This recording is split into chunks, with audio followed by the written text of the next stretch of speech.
গোষ্ঠী হামাসের শীর্ষ নেতা ইসমাইল হানিয়ের হত্যার তীব্র নিন্দা করেছেন প্যালেস্তাইনের প্রেসিডেন্ট মাহমুদ আব্বাস।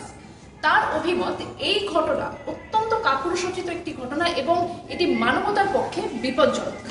প্যালেস্তাইনের রাষ্ট্রায়ত্ত সংবাদ সংস্থাকে দেওয়া এক বিবৃতিতে তিনি প্যালেস্তিনীয়দের ধৈর্য ধরার ও ঐক্যবদ্ধ থাকার আহ্বান জানিয়েছেন।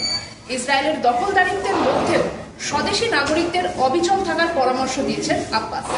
প্রেসিডেন্ট মাহমুদ আব্বাসের নেতৃত্বাধীন প্যালেস্তিনীয় কর্তৃপক্ষ ওয়েস্ট ব্যাংক বা পশ্চিম তীরে সীমিত স্বায়ত্তশাসন ভোগ করলেও সেখানকার সার্বিক নিয়ন্ত্রণ রয়েছে ইসরায়েলের হাতে।